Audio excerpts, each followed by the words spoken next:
Você já se perguntou por que Deus me escolheu para desfrutar de tamanha bênção que é ser unido a Cristo e desfrutar do pastoreio dele? Essa é uma pergunta que todo aquele que vai lendo a Bíblia e vai vendo que o amor parte de Deus por nós, como diz Paulo em Romanos 5:8, Deus prova o seu próprio amor para conosco, em que Cristo morreu por nós, sendo nós ainda pecadores. Ele mostra o seu amor vindo ao nosso encontro, como nós vamos vendo aqui nos Evangelhos. E percebendo isso, nós deveríamos despertar para essa pergunta, porque ela é o fruto de uma autoavaliação, na verdade. Na verdade, essa pergunta, ela não tem uma resposta objetiva, como talvez você esperasse, mas ela é o fruto da reflexão. Eu não mereço, eu não tenho nada para dar a Deus, eu não tenho nada em mim que agrade ao Senhor, não há nada de extraordinário em mim para que Deus queira vir ao meu encontro. Então, essa pergunta, ela, na verdade, é a autorreflexão sobre quem eu sou diante de um Deus tão grande, tão bom, tão santo, tão justo, tão maravilhoso. E a Escritura vai nos mostrar exatamente que não há uma razão em você para que Deus quisesse mostrar o seu amor. Não há. Não há. E nós vamos ver mais um bloco de Mateus, capítulo 9, versículos de 9 ao final, versículos que nós já lemos. E nós gostaríamos de reler o final. Depois voltaremos para o versículo 9 e começaremos a exposição. Mas gostaríamos de ler os versículos 35 a 38, que dizem assim: E percorria Jesus todas as cidades e povoados, ensinando nas sinagogas, pregando o evangelho do reino e curando toda sorte de doenças e enfermidades. Vendo ele as multidões, compadeceu-se delas, porque estavam aflitas e exaustas, como ovelhas que não têm pastor. E então se dirigiu a seus discípulos: A seara, na verdade, é grande, mas os trabalhadores são poucos. Rogai, pois, ao Senhor da seara, que mande trabalhadores para a sua seara.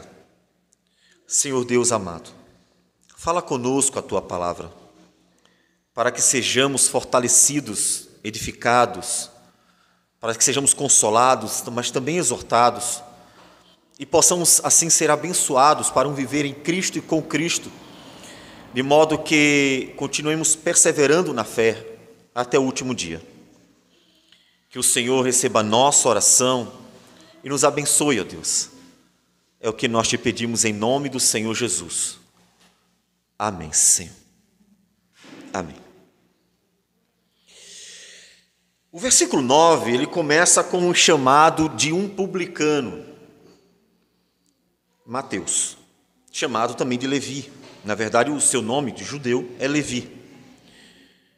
Diz que, partindo Jesus dali, portanto, falando sobre a questão da cura daquele paralítico de Cafarnaum, ele viu um homem chamado Mateus sentado na coletoria e disse-lhe: Segue-me. Ele se levantou e o seguiu. Você observou quem são os discípulos? Em João capítulo 3, nós temos um fariseu chamado Nicodemos, um dos principais dos judeus. Jesus não chamou para ser apóstolo.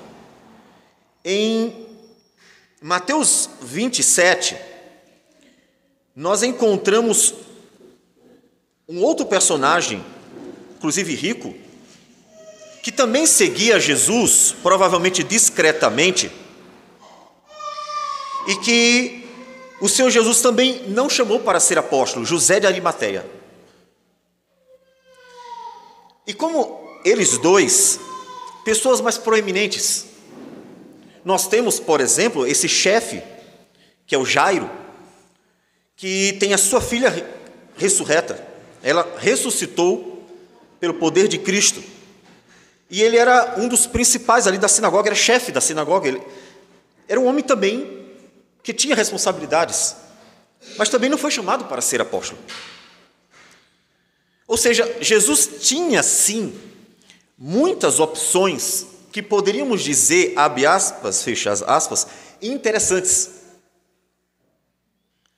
Opções como mestres da lei ou doutores da lei, escribas, pessoas relacionadas ao sacerdócio, muita gente que tinha uma certa capacitação dentro do judaísmo, e Jesus não chamou. Ele veio a chamar as pessoas que podemos dizer que para aquela geração eram desprezíveis. Elas não eram importantes. Elas não tinham valor para, principalmente, a liderança religiosa da época. Não eram pessoas que realmente tinham nelas alguma coisa que mostrava aptidão para que Jesus visse nelas e dissesse assim: olha, eu chamei fulano porque fulano é muito bom nisso. Ao contrário disso, nós encontramos os fariseus, quando Jesus vai, provavelmente, à casa do Mateus, publicano, e come com os publicanos e pecadores, os fariseus disseram assim, versículo 11, por que come o vosso mestre com os publicanos e pecadores?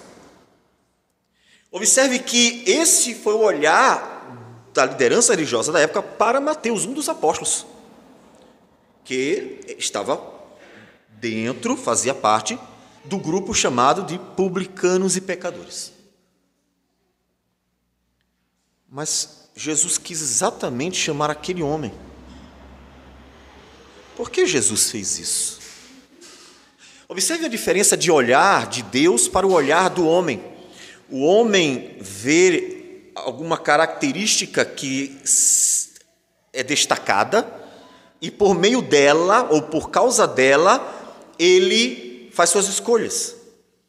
Deus vê de forma diferente e escolhe por razões diferentes.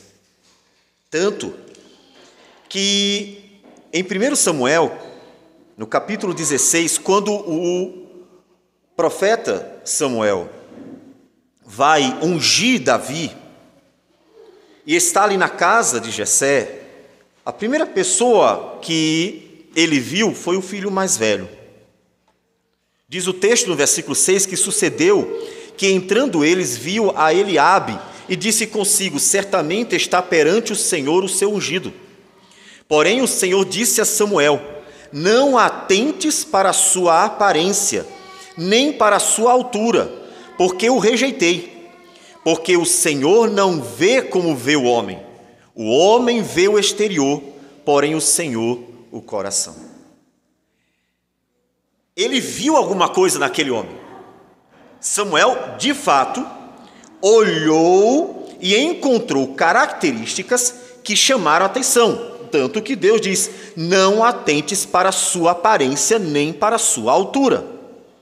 Eliabe era um homem bonito e alto, provavelmente com um tipo físico de um general, de um homem que lideraria as tropas de Israel nas batalhas. Portanto, ele olhou para as características aparentes e então fez uma escolha a partir dessas características aparentes. E Deus disse: não, eu o rejeitei. O homem vê a aparência, eu vejo o coração. Observe que esse agir de Deus explica muito o agir de Jesus, que escolheu homens que até a liderança da época do judaísmo chegou a dizer que eram homens desprezíveis. Por que come vosso mestre com os publicanos e pecadores? Por que come com eles? Ele não poderia nem estar comendo com eles, porque eles consideravam pessoas desprezíveis, pessoas pecadoras, indignas, que nem comer com elas deveria. E Jesus estava lá. Ele não só comia com eles, mas escolheu dentre eles Mateus, um publicano, para ser apóstolo, para ser o homem que iria testemunhar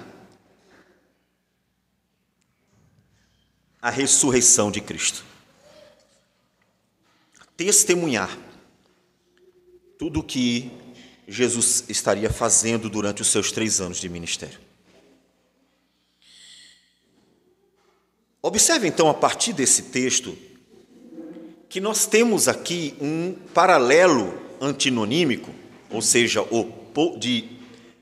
textos que se contrapõem ideias, em que nós temos o agir de Jesus completamente contrário ao agir dos fariseus, que compunham os principais representantes da religião judaica daqueles dias. O Senhor Jesus não só escolhe Mateus e designa aquele publicano a ser um discípulo apóstolo, ou seja, alguém que colocaria os fundamentos da igreja do Senhor, como ele entra na casa e diz, o texto, que sentou, versículo 10, e sucedeu que, estando ele em casa, à mesa, muitos publicanos e pecadores vieram e tomaram lugares com Jesus e seus discípulos. Ele comia com eles. Jesus sentou com eles, comia com eles. Jesus estava realmente fazendo parte ali da vida deles. Naquele momento ele estava se compadecendo deles e se juntando de tal modo que pudesse salvar aqueles pecadores que para alguns não tinham mais chance, considerados pessoas que já não tinham mais solução. E quando ele é repreendido por causa dessa atitude de comer com pessoas que os fariseus desprezavam, Jesus responde no versículo 12, mas Jesus, ouvindo, disse: os sãos não precisam de médico, e sim os doentes. Ide, porém, e aprendei o que significa misericórdia quero e não holocaustos, pois não vim chamar justos, e sim pecadores ao arrependimento. Os fariseus estavam preocupados com a aparência. Jesus estava tratando o coração deles e chama eles a uma nova atitude. Eles precisavam pastorear aquela geração, eles precisavam cuidar daquelas vidas. Esse era o papel deles dentro daquela religião, cuidar daquelas vidas, pastoreá-las de verdade. E é por isso que o texto que nós lemos é um texto maior, porque a atitude de Jesus em todo o texto é uma atitude de cuidado, de pastoreio. Cada pessoa tem uma necessidade, até aquele chefe da sinagoga, a sua filha está morta. São pessoas que estão vivendo o drama da vida, da natureza, da criação, do mundo debaixo do pecado. São pessoas profundamente necessitadas, e Jesus vai ao encontro delas e cuida delas, para curar suas feridas e as mais profundas do coração, restaurando a vida delas, até mesmo a filha que havia morrido, a filha do chefe, a filha de Jairo. A atitude de Jesus é pastoreá-las. Enquanto os fariseus estão apenas olhando aquilo que Jesus faz e dentro de sua moldura religiosa, julgando o que Jesus faz à luz de suas tradições. Portanto, é muito importante nós percebermos o contraste entre Jesus, o pastor, que cuida das ovelhas, que restaura as ovelhas, e os fariseus que ficam julgando de longe a atitude de Cristo, sem nem sequer tocar ou falar àquelas que estavam carecendo. E era tamanha a necessidade que Jesus, como nós já lemos, no final diz que as multidões estavam aflitas e exaustas como ovelhas que não têm pastor. Porque elas não eram pastoreadas, não eram cuidadas como deveriam ser de fato, como deveriam ser. Mas por quê? Porque os fariseus estavam preocupados com a moldura da religião deles, mas não estavam preocupados com o conteúdo.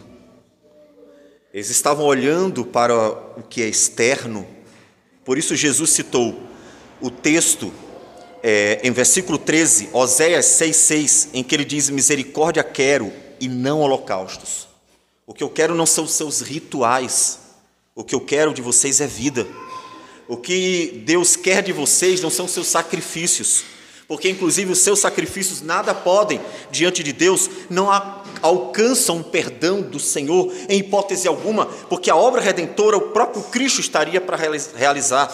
O que Deus quer de vocês é de fato uma vida com Deus. Por isso, misericórdia quero, coração quebrantado, coração que de fato está pronto para ser um instrumento de bênção, porque eles esqueceram a palavra básica, a primeira palavra de Deus para Abraão: sê tu uma bênção. O pai da nação, Deus disse: sê tu uma bênção. Eles esqueceram e ficaram enquadrados, presos apenas à moldura, e esqueciam do conteúdo.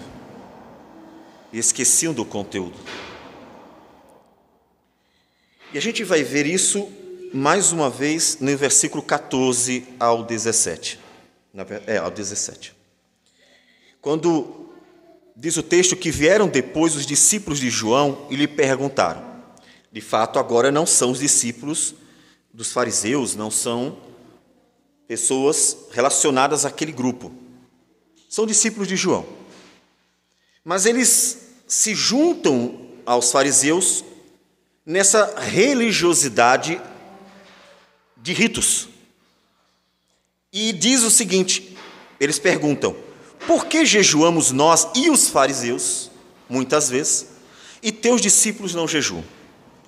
Observe que eles estão vendo Jesus fazer coisas extraordinárias, coisas fantásticas, fabulosas.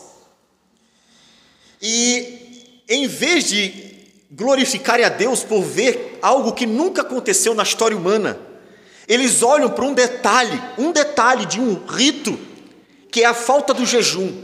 Observamos que, trazendo para o dia de hoje o nosso calendário, de segunda a segunda, eles não estão jejuando. Passou o domingo, eles não jejuaram, no caso deles, o sábado. E eles observaram que os discípulos de Jesus não tinham o costume que havia em Israel, no caso entre os judeus, principalmente os mais devotos, de jejuar frequentemente. E eles ficam incomodados.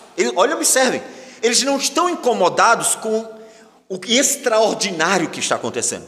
Eles não estão incomodados com o fato de vidas serem transformadas, vidas serem restauradas socialmente, famílias serem restauradas, como o caso, outra vez eu repito, de Jairo, sua filha. Eles não estão incomodados em ver pessoas como a mulher, que nós vamos ver, 12 anos, e não foi curada, e agora estava sã de sua doença. Eles não estão incomodados com as muitas bênçãos que Jesus está operando. Eles não estão incomodados com nada de bom que Jesus está fazendo pelo poder do Espírito de Deus. Mas estão incomodados com uma coisa: olha, eu vi todos os dias e vocês não jejuam. Eles estão incomodados com isso. Parece que eles não leram ou ignoram profundamente o texto de Isaías 58,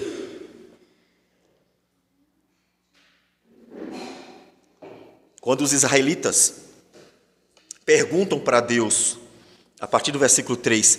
Por que jejuamos nós e tu não atentas para isso? O povo está jejuando, mas vivendo uma vida social terrível, miserável. E eles reclamam com Deus: por que nós jejuamos e o Senhor não liga? O Senhor não nos abençoa, o Senhor não opera. Nós estamos jejuando e fazendo nossas orações e o Senhor não está atendendo. Por quê? Aí Deus responde: eis que no dia em que jejuais, cuidais dos vossos próprios interesses e exigis que se faça todo o vosso trabalho. Eis que jejuais para contendas e rixas, e para ferirdes com punho iníquo.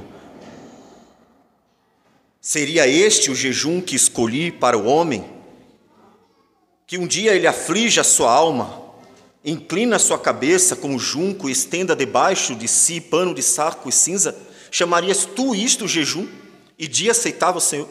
É isso? É sério que vocês entenderam que tudo o que vocês precisam é cumprir um ritual? Que tudo o que vocês precisam é ir ao culto, é fazer um jejum semanalmente, é cumprir aquilo que fora dado como práticas religiosas? Vocês entenderam que isso reduz ou resume a religião de vocês? O que eu quero?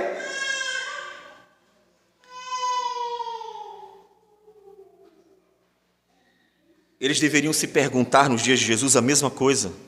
Mas será que é isso que Deus quer? É simplesmente parar de comer? E Deus, no versículo 6 e 7, ele diz o que significa o jejum, o que é realmente negar a si mesmo, o que é realmente abrir mão de si mesmo por amor a Deus, o que é realmente desejar a vontade de Deus, o que é realmente querer que Deus seja glorificado. Deus diz o que é realmente o jejum de verdade. E ele diz: porventura, não é este o jejum que escolhi?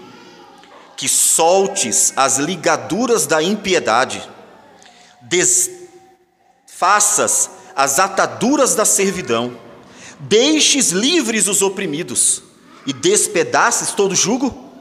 Porventura não é também que repartas o teu pão com um faminto e recolhas em casa os pobres desabrigados, e se vires o nu, o cubras e não te escondas do teu semelhante? Não foi isso que eu ensinei a vocês?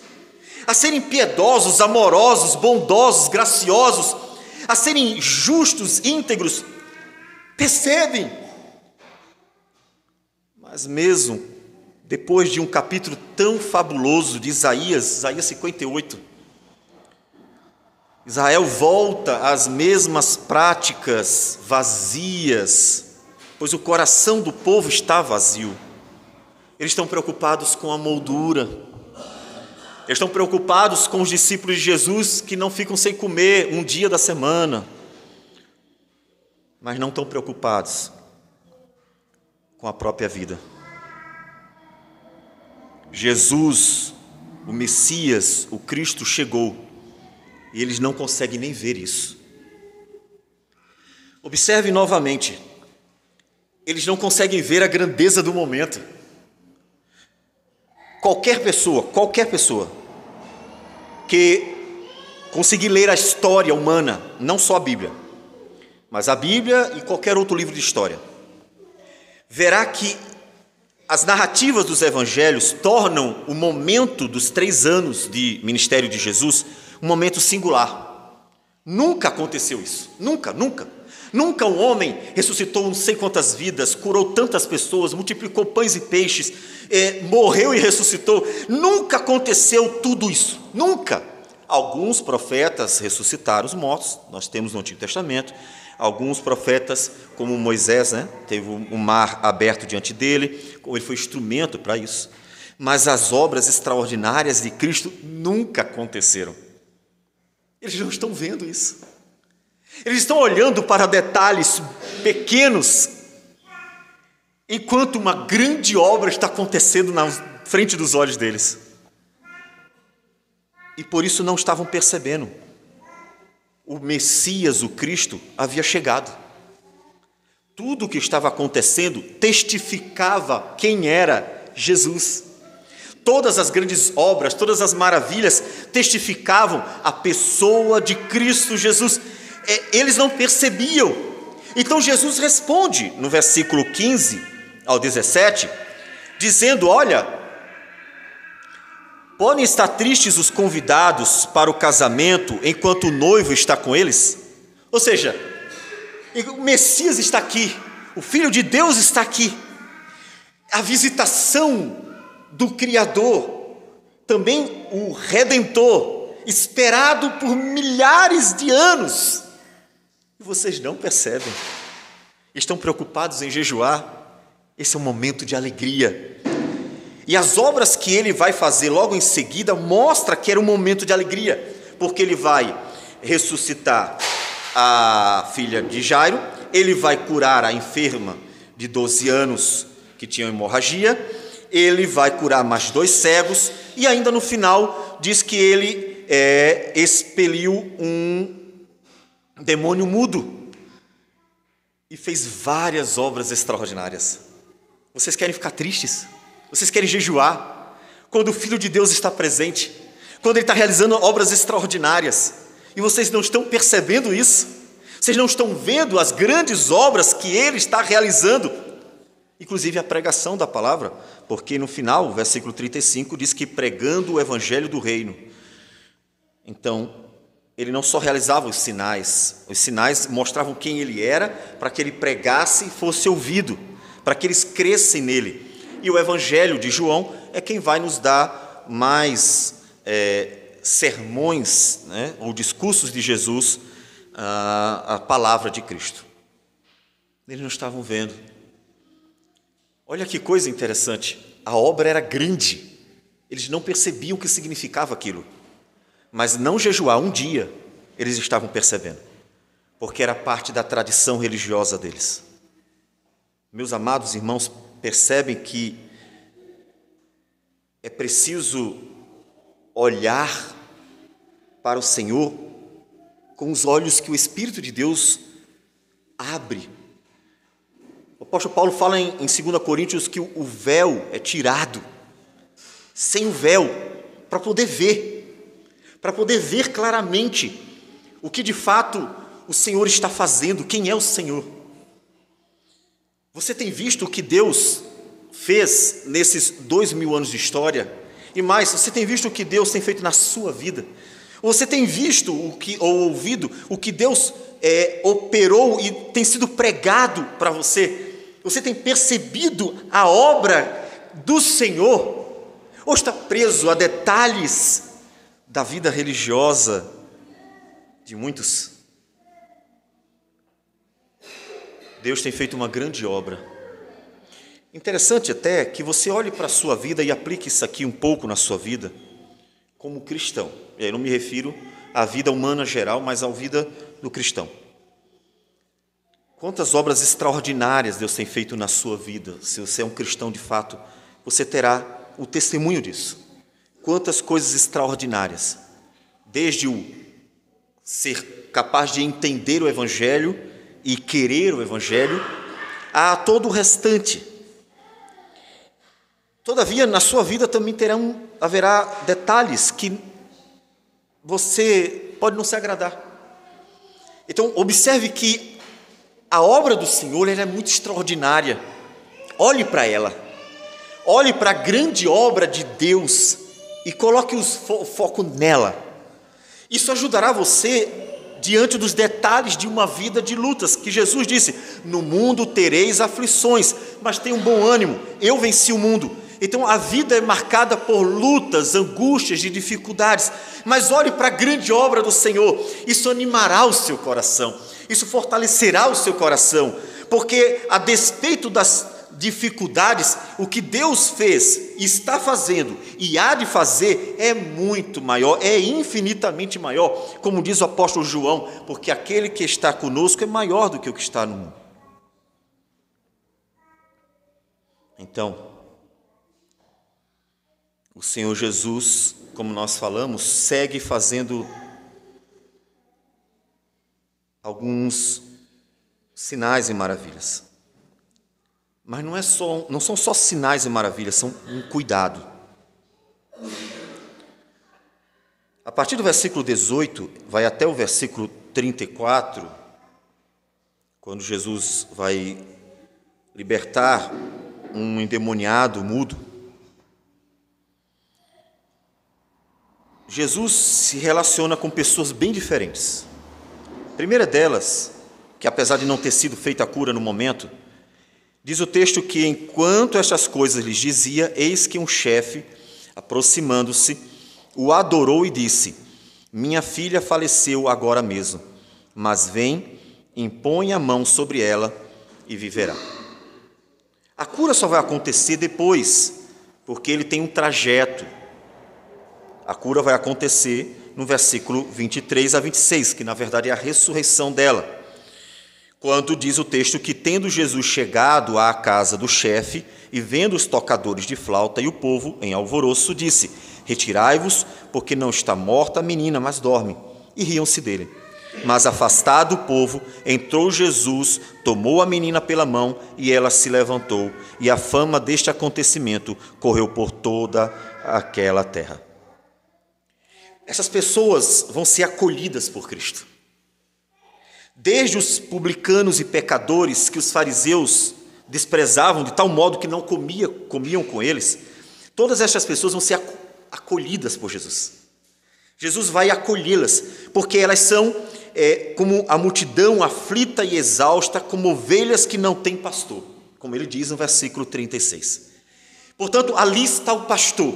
Ele mesmo diz: eu sou o bom pastor, lá no Evangelho de João, capítulo 10, versículo 11. Ele acolhe essas pessoas. O que elas estavam precisando era ser pastoreadas.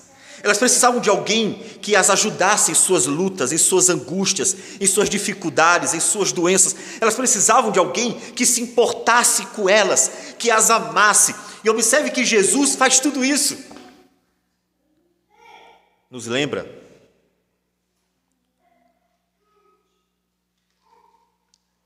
o texto de Salmo 51, que é a oração de Davi, quando no versículo 17 ele diz: sacrifícios agradáveis a Deus são o espírito quebrantado, coração compungido e contrito, não o desprezarás, ó Deus.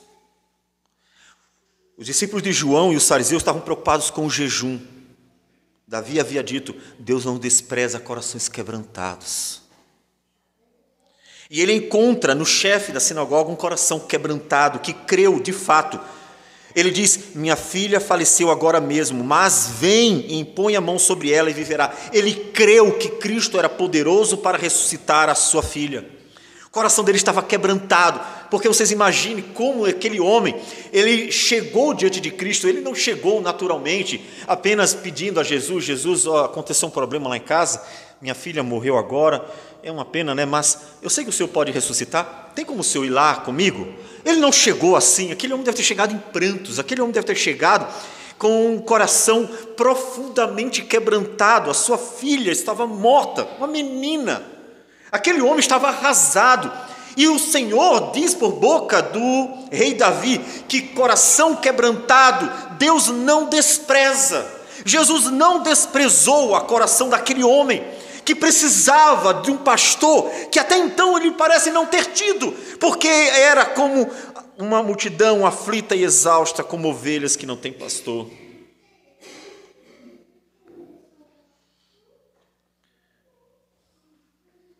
Os fariseus, os sacerdotes não haviam percebido como aquela multidão estava necessitada do cuidado, do pastoreio, de um verdadeiro pastoreio. Eles não precisavam dos ritos, eles não precisavam da política deles, eles não precisavam da estrutura, eles precisavam de cuidados. Eles precisavam ser amados, pastoreados. Eles precisavam de alguém que cuidasse verdadeiramente do coração deles. Eles não percebiam, e Jesus vem como um pastor para cuidar daquelas vidas.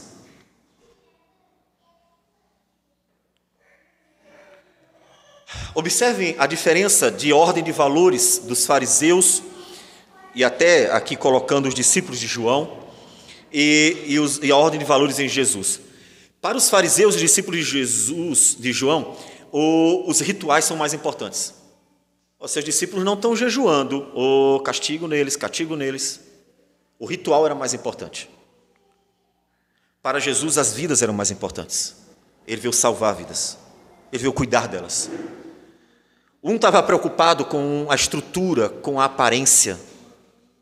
Os fariseus, saduceus, que eram muitos deles sacerdotes, até mesmo discípulos de João, como alguns aqui aparecem.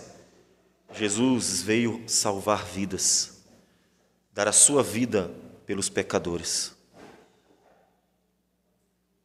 Observem como é diferente o olhar do homem pecador para o olhar do próprio Deus Criador. O homem pecador valoriza a coisa em detrimento do ser, valoriza a estrutura em detrimento da vida. O Criador de todas as coisas valoriza a vida e não o restante. A vida é mais importante. E Jesus veio salvar vidas, veio cuidar de vidas. E logo em seguida, como disse, o texto da ressurreição, ele tem um pulo, porque no caminho, no trajeto, indo ressuscitar a filha de Jairo, diz o versículo 19 que Jesus, levantando-se, o seguia, e também os seus discípulos. E eis que uma mulher, que durante 12 anos vinha padecendo de uma hemorragia, veio por trás dele e lhe tocou na orla da veste. Eu gostaria de ler como Marcos fala sobre esse acontecimento. Marcos diz assim: aconteceu que certa mulher, que havia 12 anos vinha sofrendo de uma hemorragia, e muito padecera à mão de vários médicos, tendo despendido tudo quanto possuía. Ela gastou todo o seu dinheiro tentando ficar curada, sem contudo nada aproveitar. Antes, pelo contrário, indo a pior. Tendo ouvido a fama de Jesus, vindo por trás dele, por entre a multidão, tocou-lhe a veste, porque dizia: se eu apenas lhe tocar as vestes, ficarei curada. O versículo 30 diz que Jesus, reconhecendo imediatamente que dele saíra poder, virando-se no meio da multidão, perguntou: quem me tocou nas vestes? Imagine, os discípulos mesmo ficam impressionados com a pergunta. Vês que a multidão te aperta e dizes: quem me tocou? Jesus, está todo mundo te sufocando aqui. Muita gente está tocando nas tuas roupas. Como é que o Senhor pergunta isso? Só que não foi um tocar qualquer. Aquela mulher tocou no Senhor Jesus, porque em seu coração ela cria que só em tocar as vestes de Cristo ela ficaria curada, e toda a sua agonia de 12 anos se encerraria. Jesus, o restaurador da saúde, da vida, Jesus ali era a esperança dela, ela creu nisso. Ele, porém, olhava ao redor para ver quem fizera isto. Então a mulher, atemorizada e tremendo, côncia do que nela se operara, ou seja, ela já sentiu que algo aconteceu, ela sentiu que foi curada naquele momento do toque nas vestes de Jesus. Veio, prostrou-se diante dele e declarou-lhe toda a verdade. E ele lhe disse: filha, a tua fé te salvou. Vai-te em paz e fica livre do teu mal. O Senhor Jesus acolheu mais um. Observe que ela ficou com medo, porque era assim que eram tratados aqueles que eles chamavam de plebeus ignorantes. Eram tratados assim, eram dominados com hostilidade. Eles não eram pastoreados, cuidados, amados. Eles eram apenas dominados. Por isso ela teve medo. E Jesus acolheu.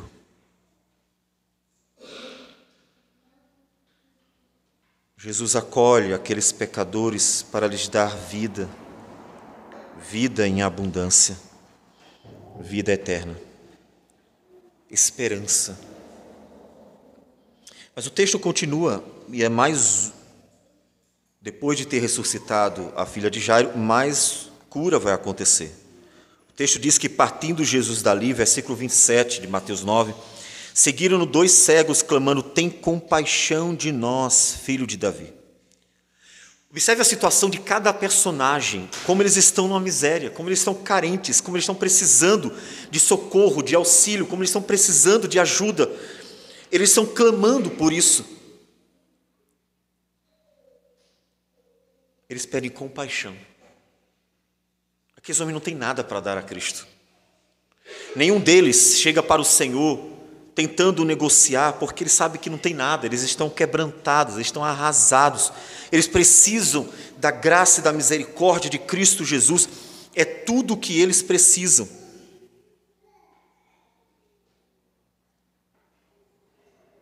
Então Jesus, diz o texto, que se aproximou deles e perguntou: credes que eu possa fazer isso? Responderam-lhe: sim, Senhor. Então lhes tocou os olhos, dizendo: faça-se-vos conforme a vossa fé.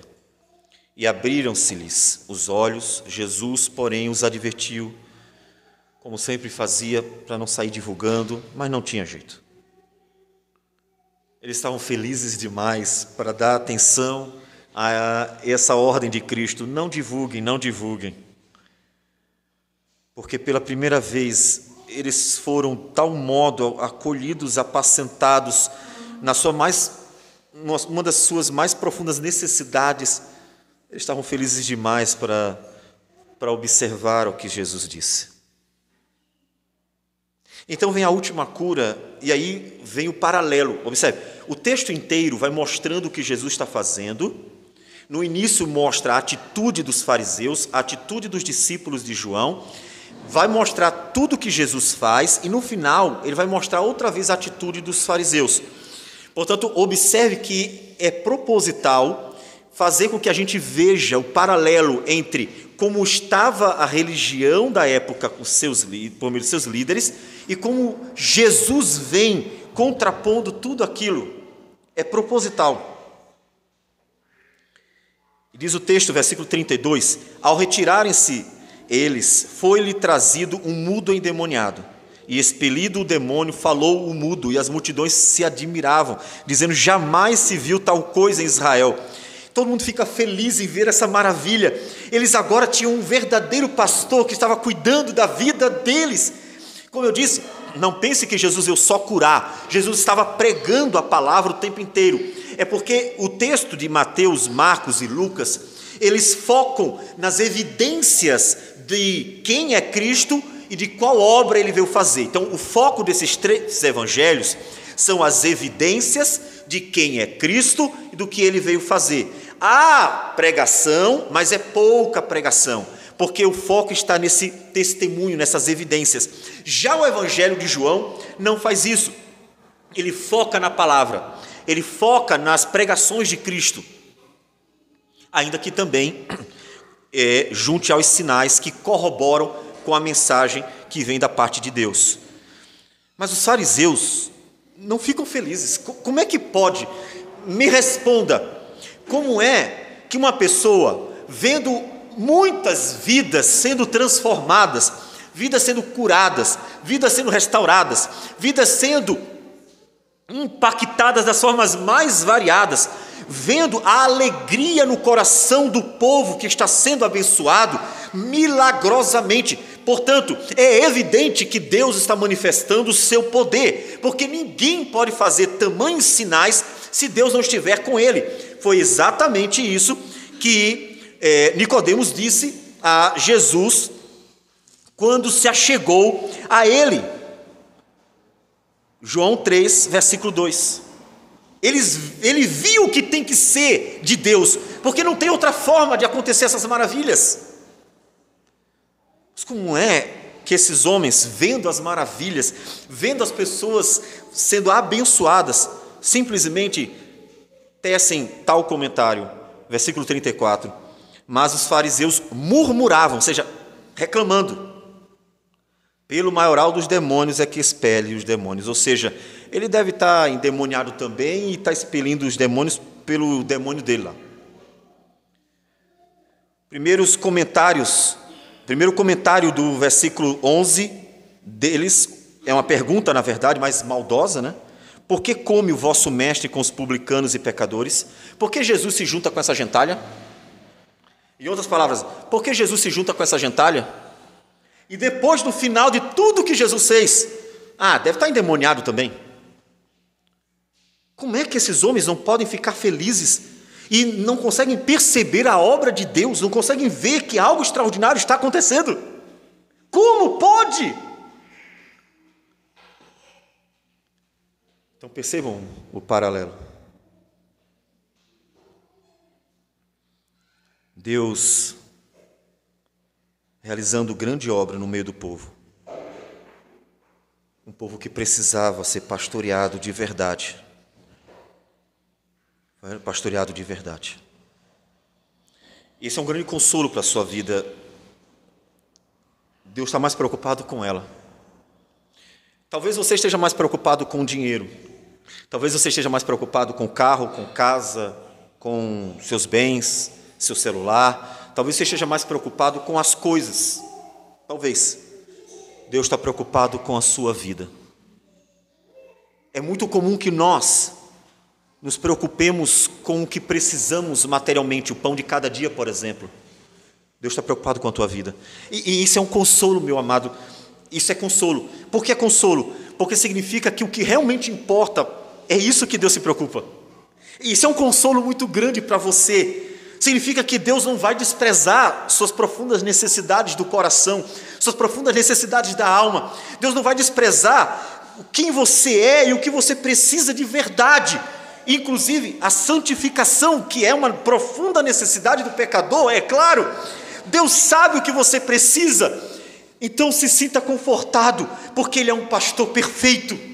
Ele não está preocupado com estruturas, com bens. Ele não está preocupado com meros ritos. Ele está preocupado com a sua vida, porque Jesus morreu e ressuscitou para nos dar vida, vida eterna. Percebe? Olha o consolo que nós temos em Cristo. Ele se importa conosco. A nossa vida é mais importante do que outras coisas. Então sinta o consolo do Senhor. Para que toda vez que você se sentir como eles, quebrantado, arrasado, necessitado, toda vez que o seu coração estiver precisando de ser pastoreado, lembre-se do Senhor Jesus. Lembre-se que, diferente dos fariseus, o Senhor Jesus não se importou se aqueles homens eram pecadores, Ele sentou e comeu com eles. Diferente dos discípulos de João, Ele não se preocupou com os rituais apenas, mas se preocupou com a vida deles. Esse é o momento de se alegrar. Eu estou aqui para fazer eles felizes por meio da salvação, porque Ele veio nos salvar. Para a glória de Deus sempre, claro, mas Ele veio nos salvar. Então, sinta esse consolo do Senhor.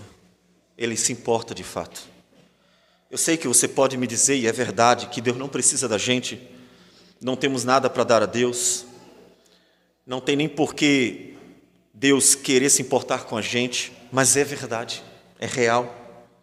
O amor dele é real, o se importar conosco é real, o nos acolher como um bom pastor é verdade, e tudo aquilo que Jesus fez por aqueles pecadores e nos ensina para nos confortar. Somos consolados, Deus se importa, Jesus se importa, e se importa mesmo. Hebreus capítulo 2,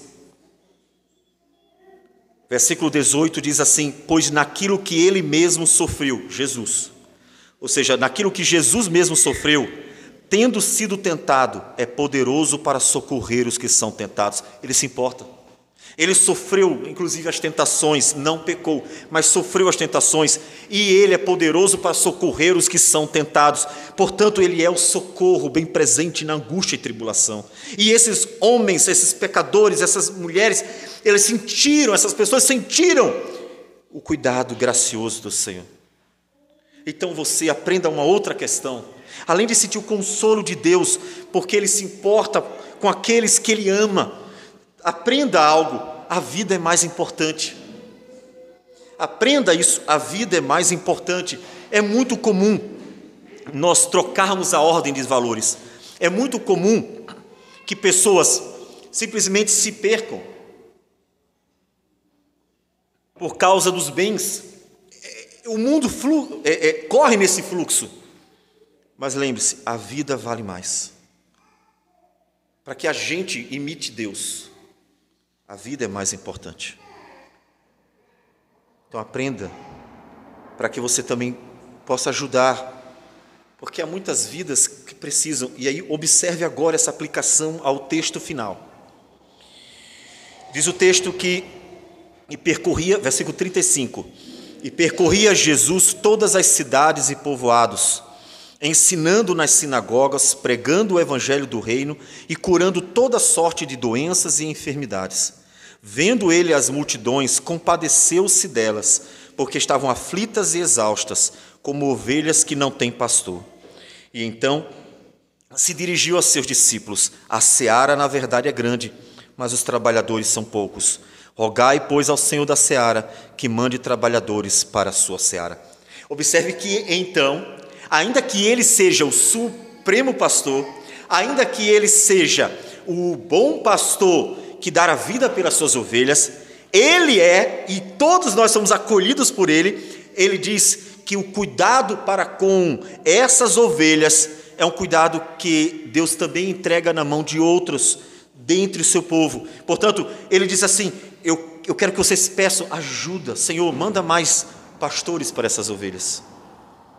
É muita gente para cuidar. Jesus está vendo uma seara grande. Aqueles fariseus, sacerdotes, esquece completamente. Eles não serviam. Eles estavam matando o povo e não dando vida para eles. Jesus diz: orem para que o Senhor mande mais pastores para as ovelhas, mais trabalhadores para a seara.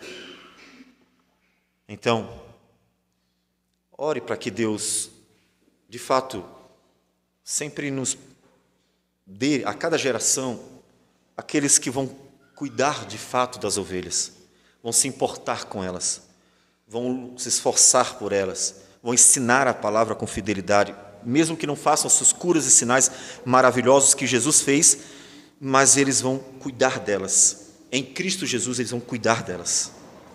Orem por isso. E você que não é pastor, diz assim: mas eu não sou pastor, então como é que eu aplico?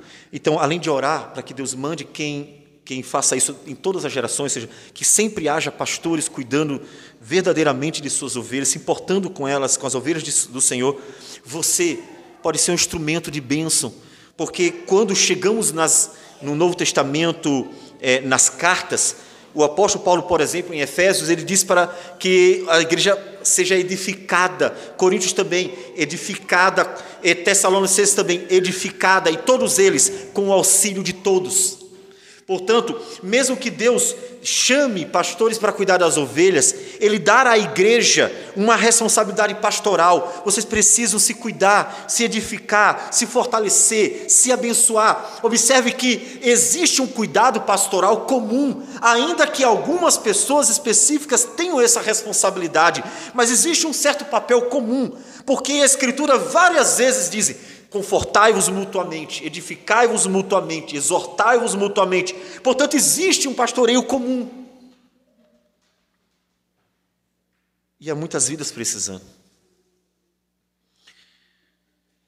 E se nós formos atrás daquelas ovelhas perdidas, ou seja, aquelas que ainda não entraram no aprisco, veremos que há muitas outras que ainda precisam, e como essas daqui do texto, que estão quebrantadas, precisando de alguém que verdadeiramente as pastoreie por meio da palavra de Deus. Então, seja você um instrumento para levar Cristo Jesus, o bom pastor, até elas, a fim de que elas, em Cristo, sintam o aconchego do pastoreio do Senhor Jesus.